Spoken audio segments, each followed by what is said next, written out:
members of the Beit Din, I'd like your guidance in making a significant decision.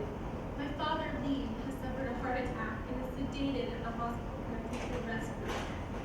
He has late-stage Alzheimer's and may not live very long, even if he makes a complete recovery. Before this happened, my father put me in charge of making medical decisions on his behalf, though he didn't specify his wishes. The doctors gave him 3 options for his treatment: to attempt a high-risk surgery that could give him years to live but has a 30% chance of death, to leave him hooked up to the respirator, though he would remain unconscious and could be alive for a few months, or to take him off the respirator and treat his condition with medicine so he would be conscious but only for a month or 2. Thank you for your time and guidance in my treatment. Thank you for coming to us, Shayna, in your time of need. According to halacha, the Beit Din has determined that both surgery and removal options are halachically permissible. This is due to the fact that the pump is considered active killing without sufficient risk of success. Surgery can be justified through Talmud Sanhedrin 73a and the concept of not standing idly by. I would like to equate this to Talmud Yodah, in which a man is covered in rubble, and the proper course of action must be taken. As your father is alive, Shayna, it is our obligation to remove the rubble and not to stand idly by. With a 65 to 75% chance of survival, and in regard to the halachic life of the moment, your father would be able to return to his life as it would previously be, surgery is the preferable option. Further, under regards to the possibility of his death, Tur Yoreh Deah 336 states that one who is willing to risk death to return to a state of life is one who watches out for life and is thus a mitzvah, and one who refuses to do so is a bloodletter. Thus, the pump option is not valid because it creates one being a bloodletter and thus immoral. Performing the operation on Leib, giving him a 65 to 75% chance of survival, satisfies Tur Yoreh Deah 336 and also simultaneously creates a mitzvah. Under the other options, your father would either have to live completely sedated or never be able to leave the hospital. Thus, surgery and the ability to leave the hospital and live life on his own is, as we will later discuss, the most compassionate choice. The removal option is permissible through Avodah Zarah 27b, which explains that you must accept the help from an idolater, in this case, the surgeon, in cases where the patient will certainly die. As we know, your father will die, Shayna, if this pump is left in, and removing the pump is a medical procedure that preserves life. This is halachically sound. Even while this may be true, we still urge surgery, as it is not only halachically permissible, but creates a mitzvah. Thank you.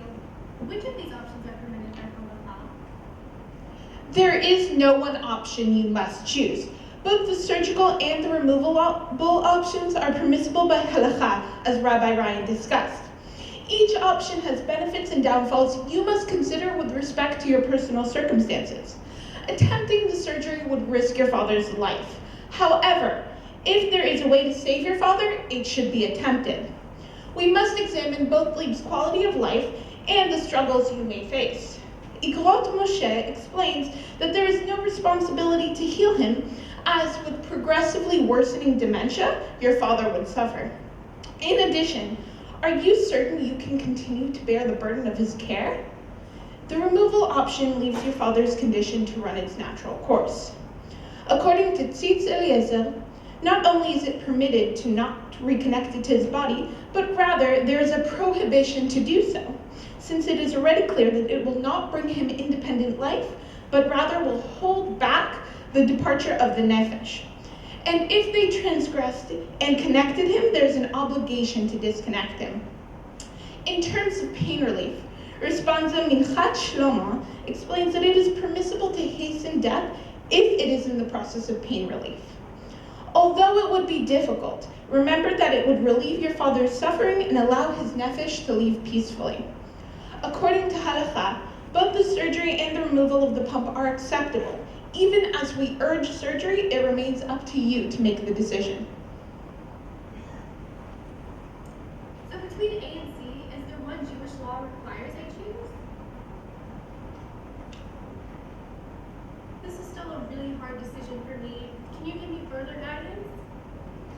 Yes, Shayna. All three options have potentially difficult outcomes, although it is up to you to make the ultimate decision. Nevertheless, the Beit Din suggests that you attempt the surgery option in consideration of your morals, emotions, and the halakha. Now, Shayna, when you say that you're worried that your interests and preferences are involved here, remember there's a difference between loving your father and wanting to be with him from prioritizing your career over him. Chabad Rabbi J. Lifton describes human compassion as simply being fully present with someone no matter the circumstances of their life, each as a moment of life to be lived in its fullness.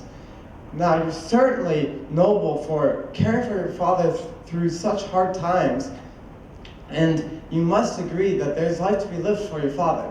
That is compassion. Therefore, by going through with the surgery option, you can have peace of mind knowing that you're trying to save your father while doing the halachically sound decision.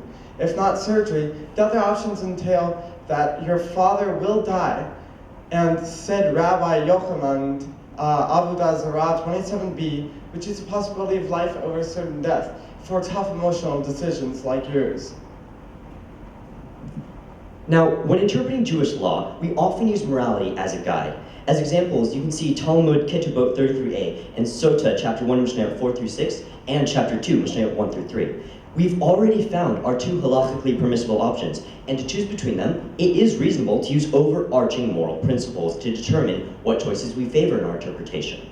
Immanuel Kant suggests that we can determine what is immoral by examining whether the maxim driving the action, if extended to be followed by everyone, would make the action itself nonsensical, a contradiction of the maxim, or create a world that no reasonable person would desire, which is called contradiction of the will.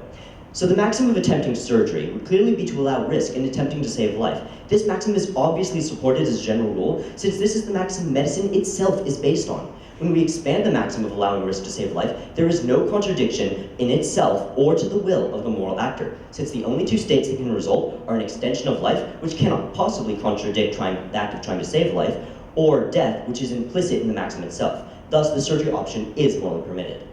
And the removal options maxim is ensuring what may be considered a good death, since what distinguishes it from other options is dying without difficult treatment, as opposed to on the operating table or hooked up to a pump. However, extending this maxim to universal law would create a world focused on death, contrary to our Jewish emphasis on life, based in pikuach nefesh.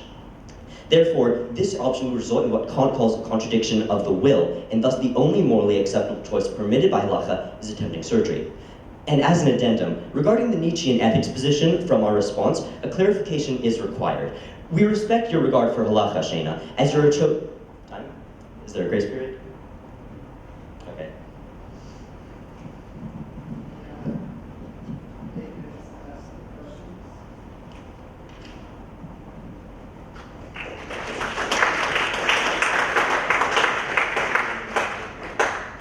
Thanks very much.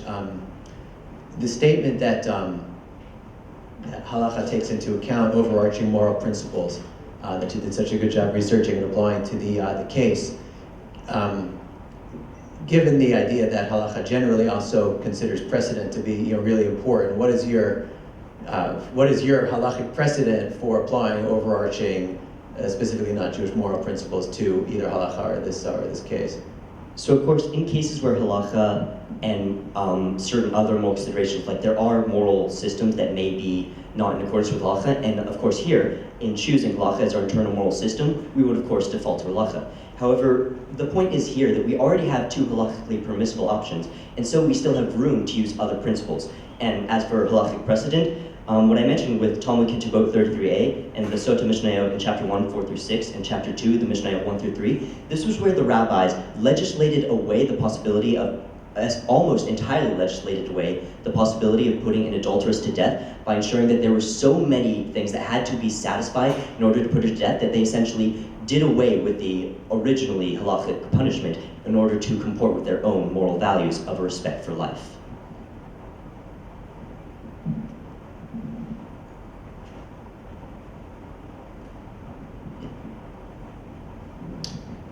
You advised Shayna's one option is to engage in surgery for the father because you may be able to heal him or extend his life. If he dies on the table, would that change your determination?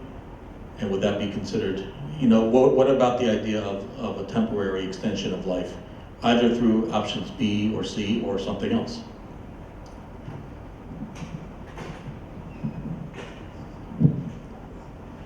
This is a fair consideration, but as Toyere Deoff 336 states, that it is our obligation, more than even a moral responsibility, to do what we can to preserve life and to bring one back to a state of health, even at the risk of death. While temporary options are out there, and perhaps they are sufficient, what is our obligation to do is to preserve life for the greatest amount of time. Further, in regard to the Talmudic life of the moment, all of the other short-term options require him to be either completely sedated or never able to leave the hospital. Only a long-term fix, like surgery, allows his life to return to the way it may previously be. I just want to do a follow-up question. This person is ill. Yes. This person has advanced dementia and will only continue to deteriorate and won't even be able to feed himself at one point. Or another case when a person has, let's say, a terminal disease like cancer and asks for a DNR, do not resuscitate. So are you saying that because of the idea that we can't stand idly by and we need to save life, that we should actually violate a patient's preferences or the family's preferences and to save life at all cost?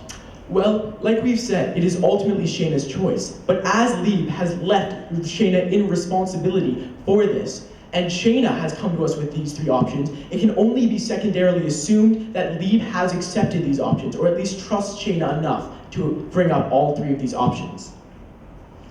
You do a very good job of presenting the nuances and saying that these are the very specific possibilities, but that she must make the choice by herself based upon these various considerations.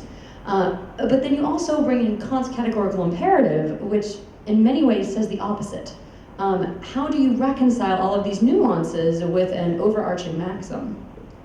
Well, of course, we aren't aware of exactly what Shayna's preferred moral system is. However, when we're looking at individual acts and we're not able to weigh exactly the outcomes as Shayna would see them, it makes sense to resort to a duty-based moral system, such as Kant's categorical imperative, due to the fact that we are examining each action in itself and seeing whether or not it is moral or immoral. Because if Shayna was just weighing the possibilities, such as in Mill's utilitarianism, then she would obviously just do the math herself.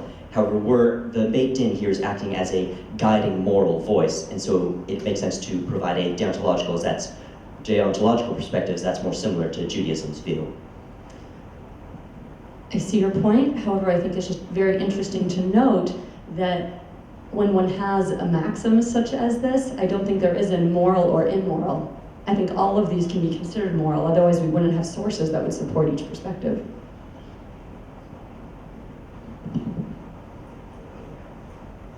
Was that a question? Was it a comment? Well, and yes, I completely agree with you. And as I was saying before, how if halacha and a given moral system, German idealism or what have you, were to contradict, of course, as Jews, we do go to halacha. However, it makes sense, even if we aren't solely following a moral system, our choices can be informed by them in order to think about exactly what we would prefer. However, halacha is still the ultimate authority on this issue. And also remember that in regards to question 3, Shayna asked for the guidance of the Moot Beit Din. She's worried that her own interests and preferences may be involved. However, it is ultimately her decision to make the choice of choosing not to or not to go with the surgery, or, remove the pump. It's her decision. She has the free will to do this because her father has bestowed this upon her. It's not up to us to make the decision, because then we are acting as a higher authority and rather than a guiding figure.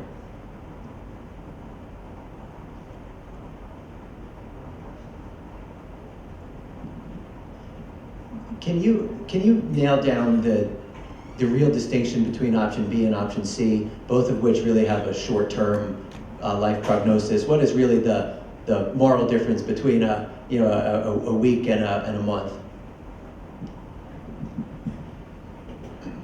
Well, option C allows for not only Leib to be awake, but to have those final interactions with Shayna while allowing him to die naturally. While with option B, we are continuing to include this alien object within him, not allowing his nefesh to leave peacefully and limiting his final moments. And further, going on to Talmud Sanhedrin and so on, we must not stand idly by. Option B is standing idly by. It is doing nothing. Option C is at least doing something, even if it may not be the perfect decision. From Avodah Zarah 27b and Torah 336, it says that both of them suggest that we must take medical help from the surgeon, from the idolater. In this case, it's a surgeon. So taking option B does not accept medical help, whereas at least option C is accepting some form of medical help, fulfilling that halakha.